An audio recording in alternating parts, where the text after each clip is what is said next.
mihi mai o ha no tēnei uri o Ngāpuhi, koutou ko tai mai ki tēnei huihinga, ko te kingitanga, ko te mana whenua, ko tūheitia ki te pō, ko ngā waihono ki te pō ki te ao marama nei miki. Tēnā hoki koutou e kai ngā kau ana ki tēnei o ngā kaupapa, te Hāpai ake i ngā whānau kua pēhi nei i tēnei matikino o te Waipiro. Me mihi hoki ki ngā whānau o te ho tātai arongo, tēnā koutou katoa. So this presentation is about the Whakakothitanga, the FASD diagnostic guidelines for Aotearoa New Zealand, which I understand you might have heard a little bit about already today.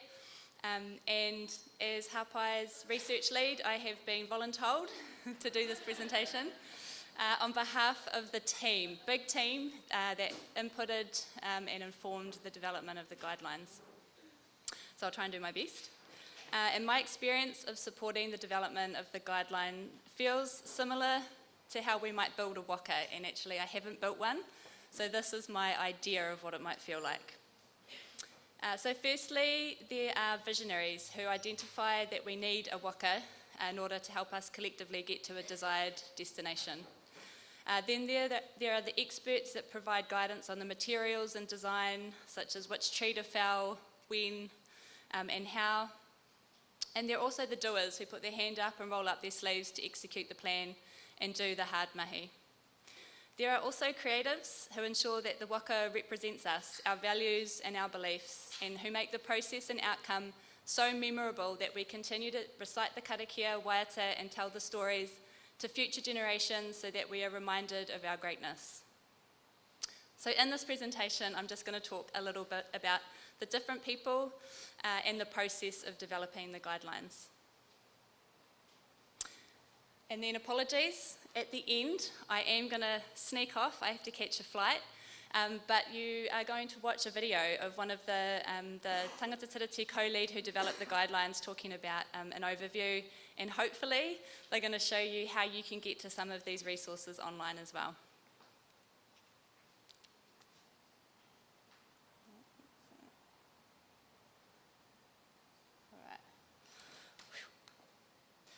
So firstly, I just want to acknowledge some of the visionaries that I was talking about before, and some of them are here or some of them will be speaking later on today.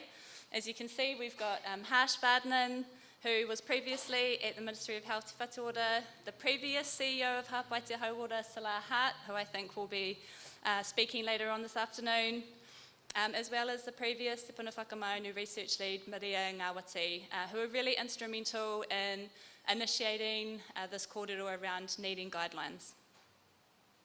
Also just want to make a special mention to Māori clinical neuropsychologist Dr. Sarah Goldsberry.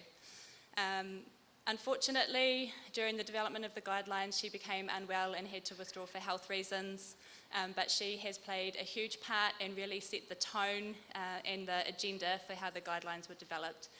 Her vision was that FASD assessment needs to be responsive to Māori, place them within community and culture, and that the results need to be representative of the day-to-day functioning and behaviour of the individual in order for the information to be accurate, meaningful and useful to whānau.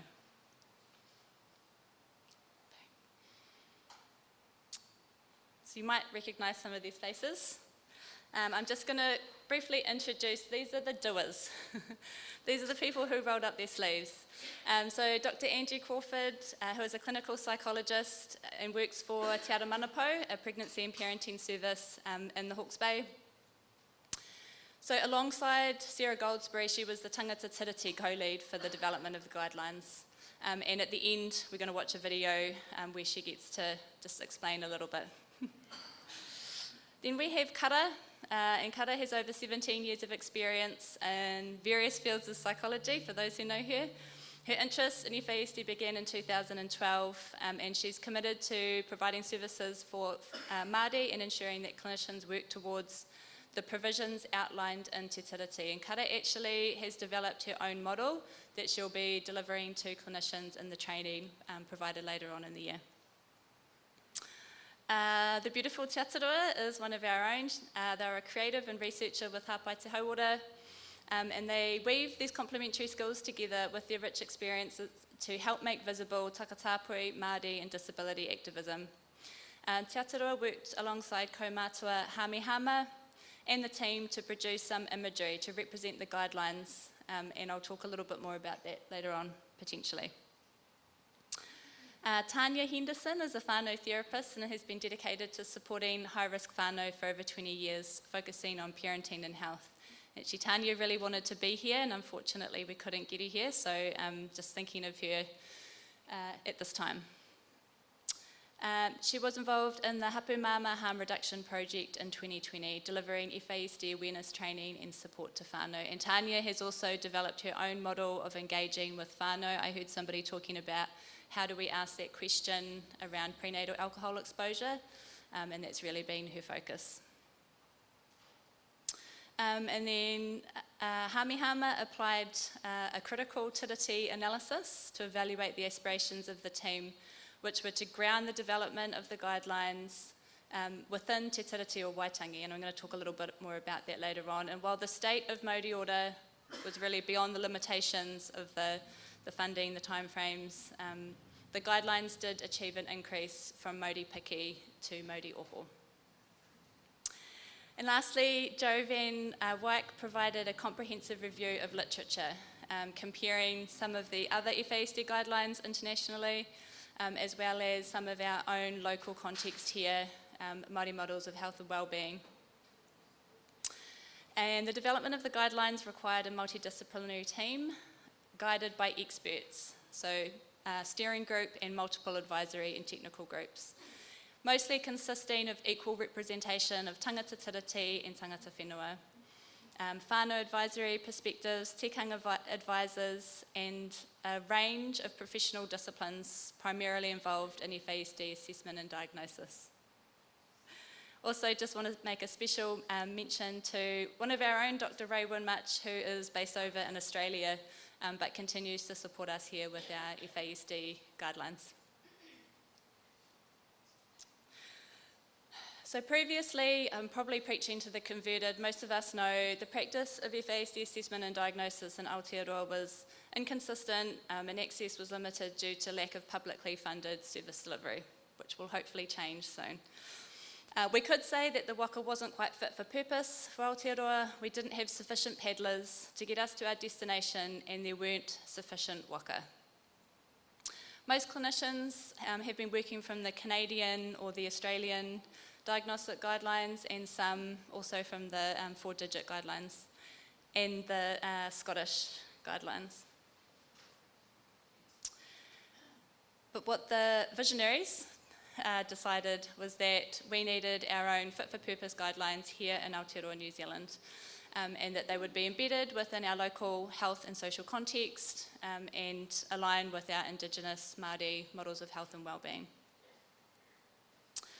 So there were a couple of principles that were identified that needed to inform the guidelines, that is being tiriti-centric or being led by tangata tiriti and tangata whenua, being developed in consultation with relevant stakeholder groups, so some of the ones that I've just mentioned before, support diagnostic services and processes that are accessible, culturally responsive and age appropriate. A lot of the services focus on children and young people, and then support consistent and standardised diagnostic tools and processes. Of course, building on international evidence and recommendations, and you'll hear a little bit from Andy later on around the work that we did with the Australian Guidelines Group during their review.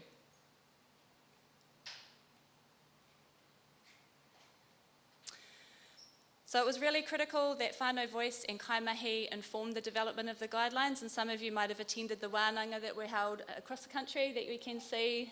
So 4 wānanga held from Whangarei down to Christchurch, and whānau and kaimahi told us a few things, 4 things in particular. So there was the importance of whānau engagement, recognition of te ao Māori, development of clinical knowledge and practice, and the need for clear diagnostic pathways and communication.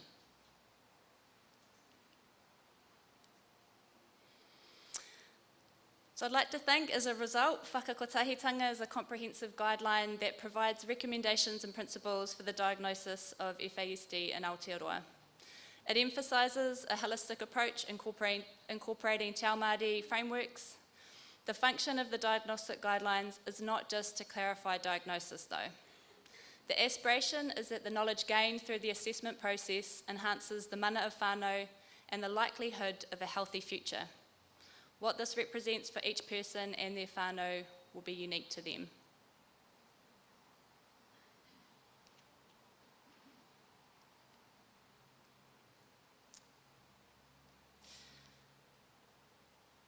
So as you can see, the picture on the right is the cover of the guidelines. And actually the imagery represents the mātauranga or the knowledge that informed the guidelines. And our own Te Atarua and Kaumātua Hāmi worked together for a while, figuring out what would be the best way to try and represent what the guidelines are. So I'm going to keep this brief because I understand somebody important is coming soon. So there's the powerful symbol of an eye, or a karu or whatu, depending on where you come from in Aotearoa.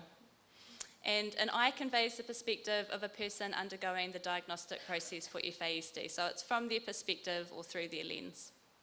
And this is because within Te Ao Māori, it's said that the eye is it's very significant when the eye develops in the whare tangata. The reflection within the eye captures a crucial aspect of this journey, so the act of hongi or hariru. And this is the sharing of mauri between two people or potentially between a whānau and health professionals or clinicians. And layered around this, we've got quite a few significant components. So the inner layer is depicted in white, and of course colours are meaningful. White symbolises mana, representing the spiritual power and authority. Surrounding this is a layer of green, no surprises, represents papatuanuku, mauri, and our life force. And the outer layer in blue symbolises mātauranga, knowledge, connecting us with ranginui. So the eyebrow, or the tukimata, from those who are from Ngāti Kahungunu, is a way that we express ourselves often. But it also protects the eye, and this represents the cyclical nature of life from pepe through to kaumātua, and reminds us that FASD traverses the lifespan of those who are diagnosed and impacts everybody involved with that person. As you might have noticed, the eye itself is not symmetrical, it's an organic shape, and this just reminds us that we're not likely to conform within structures or institutions, and that generally for whānau with FASD we are constantly navigating and pushing back or resisting some of those structures. And of course central to this is the concept of kotahitanga, so unity, bringing people together. And through unity the individual experiences a continuum of support that should transcend time, space, and upholds mana, mauri, and mātauranga.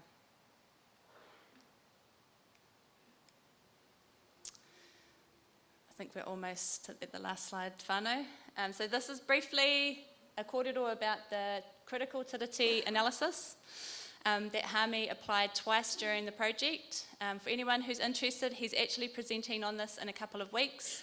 It is a way of evaluating how a policy or process or a guideline might uphold or align with te tiriti o Waitangi. And that was because the aspirations of the team were to ground the guidelines within te tiriti o Waitangi. So there are 5 phases. They look generally at the different components of te tiriti o Waitangi, so kāwanatanga, rangatiratanga, ōritetanga, wairuatanga, and Māori having the final say. So a couple of the tangas. And then that final critical voice. So I'm going to skip how the CTA is applied, but for those who are interested, it's a well-established process, and there is reading that you could read up on, or you can watch some videos that we will show you where to get to or how to get to soon. Very briefly, as you can see, there's some numbers up there. Those different areas are rated, the numbers are collated, and then it is aligned to a state of mauri. And mauri, Titaha being kind of the state where potentially it's not really aligning or it's very unclear, maybe inconsistent, through to Mauri Order at the end there, where the policy embodies, upholds, expresses Te Tiriti o Waitangi. And the 2 times it was applied, it started off in Mauri Piki, and then some of the recommendations were implemented and we managed to move to Mauri Oho, which, considering the limitations, I think we were pleasantly surprised about.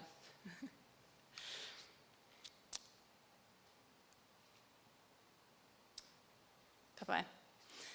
So before I tell the AV guy to put on the video, just very quickly, because I know we've had quite a few inquiries, the FASD guidelines and the supporting documentation, which is like a lit review, a summary of the stakeholder engagement wānanga, and the detail around the critical tiriti analysis are all available on the Hāpai Te Hauora website. And if you go to that page, there is a link at the bottom that will take you to another page where we have presentations from most of the team talking about their components of the guidelines themselves.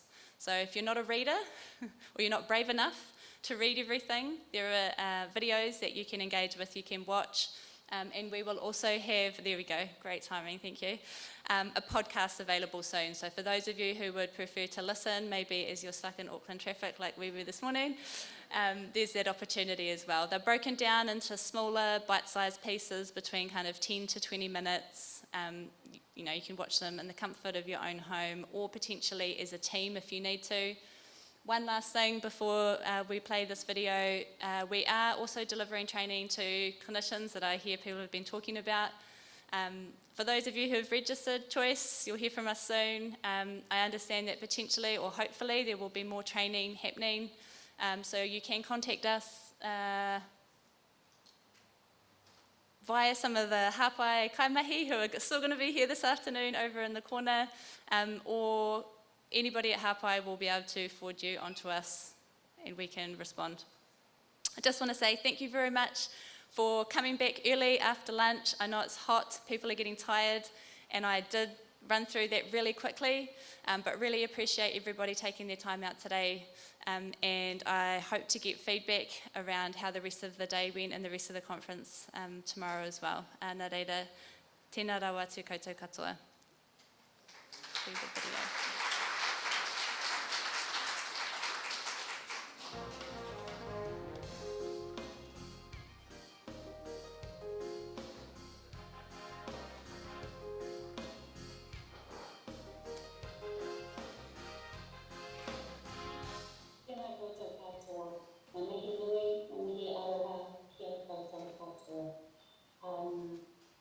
Thank you for coming tonight to hear about Whakakothitanga, which is the first FASD diagnostic guidelines for Aotearoa.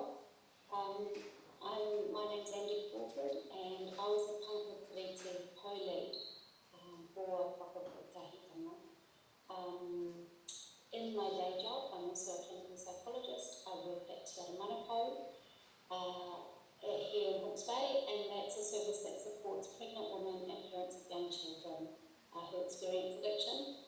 I also spent a number of years working for child development services, mostly in assessment and diagnosis of FASD. So welcome. What I'm going to do next for 8 to 10 minutes is just to provide a bit of an overview about how the project was set up and who's been involved. In terms of how the project was set up, a few years ago, so I think it was July 2020, I was approached by Harsh from the Ministry of Health, and he asked whether we could have our own guidelines for Aotearoa, and at that time they were talking about adapting the Australian guidelines. We knew that we had to do it differently here in Aotearoa, New Zealand, so I contacted my colleague and good friend Sarah Goldsbury, many of you who know Sarah, to talk to her about whether we could do and develop a guideline that also not just provided a diagnosis for FASD, but upheld the responsibilities of Te Tiriti o Waitangi. Her and I then spent the next few months talking with Hāpai te Hauora, our whole Health Watch and the Ministry of Health, and we decided that sitting a project under a Māori health organisation was going to be the best way of achieving a diagnostic guideline that centred Te Tiriti o Waitangi. And this would then be central as we then also set up a project team, set the steering group and guided stakeholder consultation. It took a year for that all to come together. I think we signed the contract in July 2021. And I just want to remind everyone about what was happening then in 2020 and 2021, 22 with COVID, and how those of us working in health, how difficult it was to get business as usual going, as well as deal with all the lockdowns and the restrictions. But even though there was so much going on, we always held to the importance of relationships and protocols and trying to get them right from the beginning. So the purpose of the project was we were charged with developing an FASD Aroha mai. The minister's arrived. He is a little bit late and needs to be gone by 2. So we're just going to do a short mihi whakatau. When they gather at the door, we'll just get people just the door there. We'll get people to just stand. We're just organising our side at the moment, and he has a bit of an entourage coming with him as well. So I appreciate the flexibility. We can show the rest of that later on. But thanks again to Hāpai and obviously all the huge amount of work that's gone into establishing those guidelines. Kia ora rā, aroha mai.